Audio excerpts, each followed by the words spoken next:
How's it going, everybody? It's Young here, and welcome to Day 11 of the Final Fantasy 15 Countdown Retrospective. Before you proceed, I highly recommend you check out Day 12, in which I discussed news for 2015 leading up to the unveiling of the Dawn trailer. In this video, I'll be talking about the Gamescom 2015 gaming event that followed shortly thereafter, along with all the new information that yielded from the event. There's a lot to talk about, so without further ado, let's dive right into it. So one day after the Dawn trailer's August 4th, 2015 release, a day later, August 5th, Gamescom 2015 finally began, and Square Enix kicked things off by hosting yet another Active Time Report livestream, through which game director Hajime Tabata shared some new information as well as some new footage. Website Gematsu did a great job of summarizing all the information, so I'll be making use of their article. Let's go ahead and read through this. Release date. Square Enix is not announcing a release date at Gamescom. However, the company said it has established a solid plan regarding its distribution of information, including the release date, which has been decided internally. Themes. In addition to the bonds of friendship between Noctis and his comrades, one of the important elements in Final Fantasy 15 is the bond between parent and child. Tabata won't explain what the big creatures teased at the end of the trailer were, but they're not Eidolons, he said. The actual game story starts 15 years after the trailer. Early story. In a matter of days, the Kingdom of Lucis is to sign an armistice, ending a long and bitter conflict with Niflheim. Ahead of the ceremony, Prince Noctis, heir to the Lucian throne, sets forth from his homeland to formalize the union of states through his marriage to the Lady Lunafreya of the Imperial province of Tenebrae. The offer of peace, however, is no more than a ruse to lower the Lucian shield. The Imperial City takes the Crown City and its sacred crystal in one fell swoop. En route to his destination, Noctis is shocked to learn that he, his father the king, and his betrothed are believed dead. Overnight, the dream of peace has faded into a distant memory. His world crumbling around him, Noctis has naught but his resolve and his loyal companions to see him through the trials to come. Luna is described as a very strong female character who acts on her own will and motivations. Q&A Corner. This is a very abridged version of the Q&A session. All answers are from director Hajime Tabata and are not direct quotes. Will there be airships? We are currently looking into the technology to see if that's possible. If the height that the airship can fly is limited, then it would technically be possible. There is a good chance it will be in the game and at least fly at bird's height. If it's not in the base game, I want to have it released after the game launches as downloadable content. Why do the edges of the screen look so dark? This is one of the after effects to change the visuals. This is because everyone's TVs have different technical specifications. Is the cross-chain combination system finished? Currently, it's at a state where it responds correctly whenever the techniques are used. The system will be tweaked and be polished, but the basic design is complete. There is also a third type of cross-chain not featured in the Episode to Sky demo. Final Fantasy Versus 13 was supposed to have a sad and deep dramatic story. Can we still hope for something really deep and emotional in Final Fantasy 15? The core elements of Versus 13's story are still present in Final Fantasy 15, all of the things that we thought were important for tragedy and calamity, but has been expanded with other elements like the focus on friendship, the bond between father and son, etc. Previous Final Fantasy games had some charismatic villains like Sephiroth. Can we expect a new bad guy for Final Fantasy 15? We've got a really good villain for Final Fantasy 15. There will be a time soon where we'll release information about this character. He's going to top all of the previous villains. Who is the mysterious lady with the black hair? We can only really at the moment say that's what she looks like. We've only revealed her face so far. She is a very important character in the story and needs to be very mysterious right now. On the development team, we call her the straight, black-haired girl. What happened to the Playable City demo? Have you forgotten about it? We haven't forgotten. They can't announce launch timing yet, but they want to release it as soon as possible. Official Forum. An official forum will be opened in both English and Japanese. All of the important discussions that take place there will also have participation from the development team as well. Gameplay. New footage showcasing the Marlboro enemy was shown. Watch it below. The Swampy Valley location shown is from the second half of the game. So here's what that looks like for those who haven't seen it. じゃあ行くか。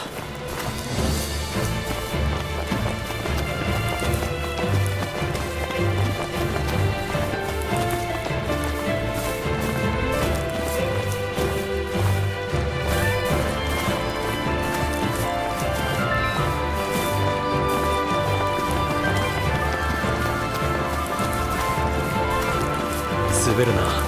気をつけろ。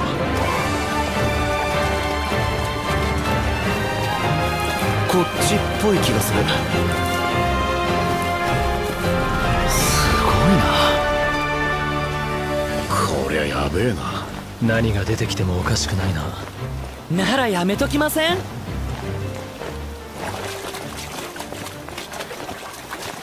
なんだあれ。気をつけて。おい近づくな。危ねえぞ。おいおいおいおい。大丈夫？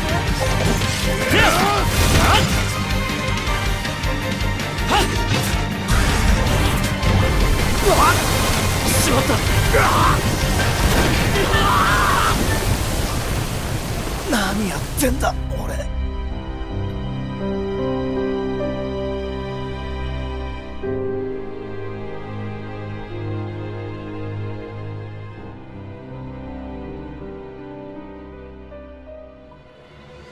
Moving on, we have Next Active Time Report.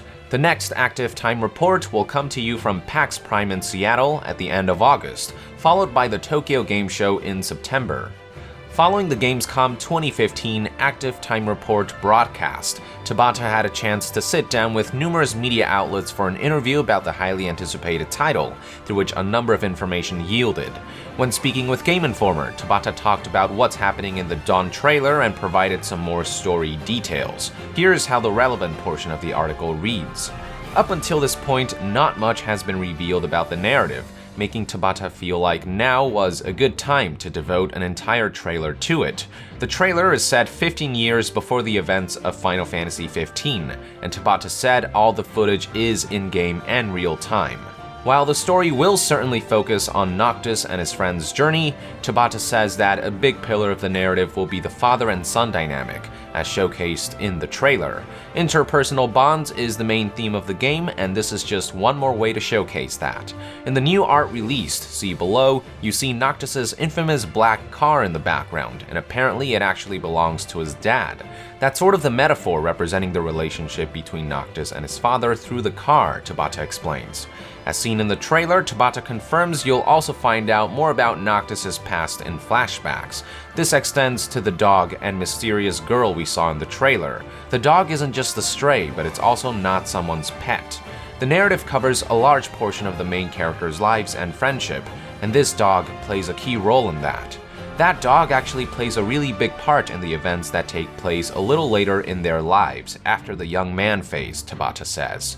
As for the mysterious girl, Tabata confirmed that it's Luna, who replaced a previous character named Stella. Luna is one of Noctis's childhood friends, and while she may look similar to Stella, Tabata insists she's got a stronger personality. She's a much stronger, more determined character, Tabata says. She's got her own willpower and objectives that she acts upon. In some ways, Noctis is the weaker character. Maybe he's the one who's going to need protecting. Tabata made sure to bring out the vulnerability, but also the defiance in Luna's eyes when she gets pushed in the trailer to showcase this aspect of her. Tabata also talked to DualShockers, through which he revealed that the game will probably not run at 60 frames per second on the consoles due to the large-scale open-world nature of the game.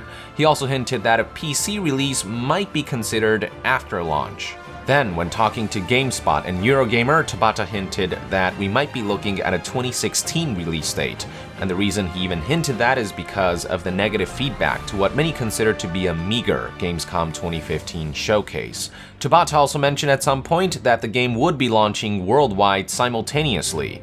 One last interesting report came from website IGN, who were apparently told by Tabata that the Final Fantasy XV team is in talks to borrow some tech from the developers of Just Cause 3, Avalanche Studio, to supposedly enhance specific parts of the game. So that's all the information that yielded from Gamescom 2015, and now let's move on to the end of the month on August 29th, 2015. On that date, during PAX Prime in Seattle, Square Enix hosted yet another active time report livestream where we got even more information about Final Fantasy XV. Once again, Gematsu did a stellar job in summarizing all that information, so I'll be making use of their article. The topic of release date once again came up, and this time Tabata confirmed definitely that the game would be coming out in 2016. Moving on, Square Enix presented a video titled Final Fantasy XV Progress Report Volume 1, which highlighted some aspects of the game's development process. Check it out.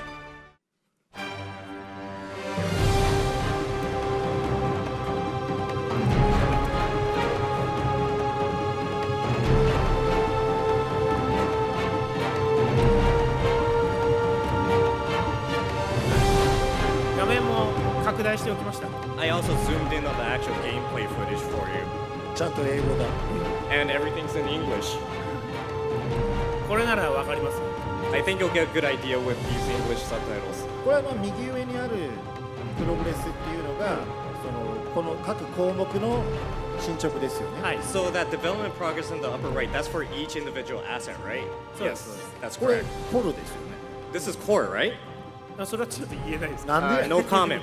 あるキャラクターのロコモーションっていうのは移動モーションですね。それがまあ大体8割できましたっていう。 So the locomotion or the movement aspects are generally at 80%. なんか意地になってる部分があるんですか。 You really don't want to talk about certain things, don't you? でもこうやってですね、いろんなタスクが並行で動いてて開発のもバラバラなのが、やっぱりちょっとこう見てるとわかるんじゃないかな。So I think you'll get a good idea of how various assets are at different percentages and in different stages of development. で宣伝には大体完成度が上がったところから順番に出してたりするのがまあ通常です。そうですね。So normally you'd focus on one aspect, get to 100%, then move on to another aspect of the game, but that's not the way we're doing things with Final Fantasy 15. この UI 何なんですか？ What's this UI? これは製品版の UI を、実装中なので。We're currently implementing the retail version UI into the game. これはね、ビハインドのカメラ、専用カメラが入ったよっていう。確かに。That was the over-the-shoulder cameras for これね、 specific サブウェ sub-weapon. ポン。 And now here's a sub-weapon. だんだん言い出してるし。 And then, I'm saying a lot of 積極的に説明してるじゃないですか。Yeah, you're being very proactive now. 魔法はこれもうちょっと物理現象的な表現にアップデートされてます。 For that magic scene you just saw, it's more to get an idea of how it's going to be こ rendered れは and オー shown. トで起動する連携で、これはシフトが拡張されて揚陸艇なんかにも入れるようになったという。これはスニーキングです。そう、これはね、 So this is ニフルの基地を攻略するようなミッションがある。 So you're going to go through an enemy base and そ sneak れ用の around. AI を作ってますっていう。 And this is just to show you some of the things we're working on for the water and physics.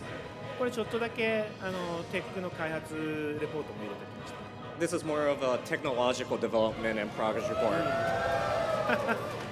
モルボル大人気。 Wow, Marlboro's popular. すげえモルボル人気だ。 Very cool indeed. Something that Gematsu noted is that the footage showcased the game's still in development main menu for the first time. Options there include map, drive, quests, strategy, equipment, abilities, magic, summons, items, and collection. The presentation then showcased some concept art depicting all manner of things, which Tabata broke down in detail one by one. I'll go ahead and read the article summary of each piece of art and showcase them in the video the best I can for those who might not have seen these yet. So here we go. Alticia is a town modeled after Venice, Italy. The quality of the in-game Alticia will be on par with a pre-render, according to Tabata. Hammerhead and Lestalum. Hammerhead is a maintenance shop modeled after the Hammerhead Shark. Cindy is shown in the artwork, but she is not the owner of the shop. I think any Final Fantasy fan will get the idea if I say that mechanic from the Final Fantasy series is the owner, Tabata said. Did you notice the little old man taking a nap on the right side of the screen? In the center of Lestalum, there is a large structure that plays a major role in the town. That structure is how the town gets its power. Within the structure, there is a huge crater, and within that, the meteor is still burning. Overworld. The following art showcases the open, seamless world where players can stop at any time, make camp, and bond with their party. Regalia. This is a very important piece of concept art, according to Tabata.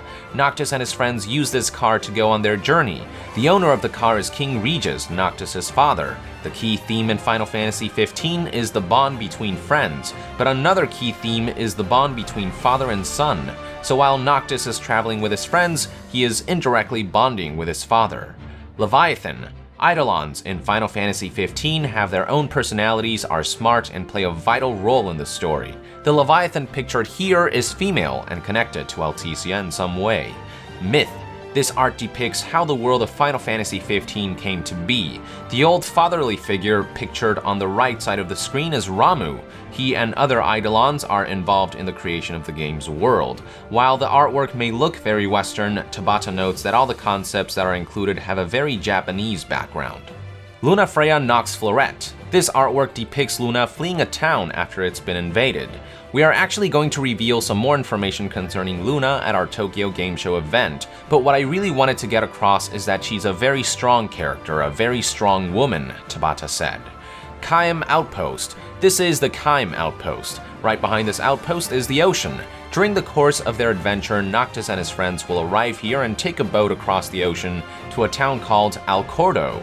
Asked if the boats will be rendered in real time with seamless travel, Tabata said, "Yes, of course, everything will be rendered in real time. You'll get in the boat in real time seamlessly. You'll travel across the ocean in real time as well, but you won't be journeying on the boat as well. It's sort of a one-way trip in that sense." So it looks like this might be one of the game's point of no returns. Interesting. Following the showcase of concept arts, the presentation continued by showcasing gameplay footage of how driving works in the game. Check it out.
この辺歩いてみんの？あれなんだろう？おお、すげえな。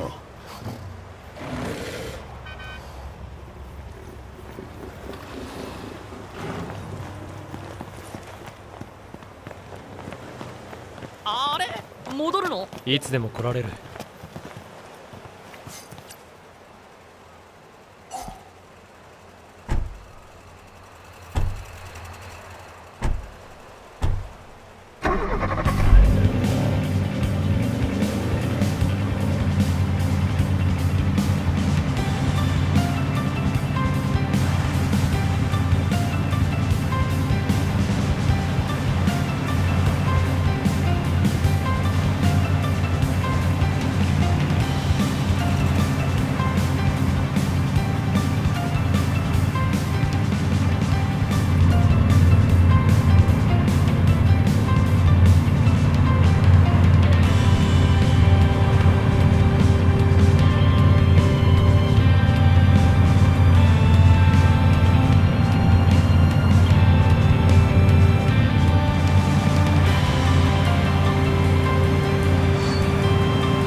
少しゆっくりしていくか。どっちでも。いいね、休もう。休みたい。こいつは気分がいいな。ああ、いい場所だ。やっ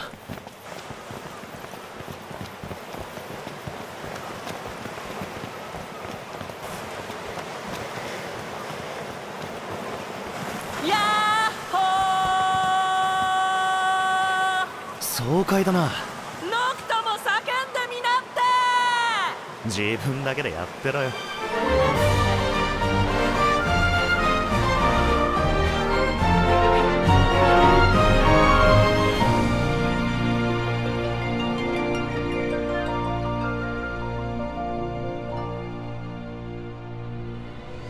After the footage was shown, Tabata shared more details about the game's driving mechanics. Here's Gematsu's summary. Square Enix debuted new footage of Final Fantasy XV focused on the game's driving aspect. Tabata notes that they changed the position of the steering wheel from the right side of the car to the left side as a result of discussions with the team. When you get in the car, you can choose between auto and manual mode. When you choose auto, you set a destination and the car will begin running towards that destination. Ignis takes the wheel in auto, but you still have control and can stop the car when you like. There is also gasoline. If you run out of gasoline, you'll need to get out and push your car to the nearest gas station. In auto, there is a joyride view, which lets you travel along as one of the guys and see how the characters interact, as well as a driver view, which lets you see the road through Ignis's eyes, and a scenic view that lets you see the drive from a more cinematic perspective. You can stop the car and get out at any point to explore to your liking. Your car will sit where you last get out until you return to it. Spots that are labeled with a P are parking spots that you can have your car drive to and automatically park. In the video, Noctis and friends drive to the Kaim outpost, which is showcased in the concept art above. Prompto proceeds to yell Yahoo over the ocean winds, telling Noctis he has to try it. Noctis doesn't try it. The broadcast finally concluded with confirmation that Square Enix would indeed be collaborating with Just Cause 3 developer Avalanche Studios to finish the game. No specifics were provided on the role they would be playing, but the assumption was that they would be sharing technology to help complete the 9-year-old title. Alright, I think this is a good stopping point, so with that, I would like to conclude today's episode of the Final Fantasy XV Countdown Retrospective. Thank you for tuning in. Let us know in the comments below what you thought about all the new footage and information revealed at the time, and to be further updated on all things Final Fantasy, stay tuned right here on Young Yeah. I'll see you guys next time. Young out!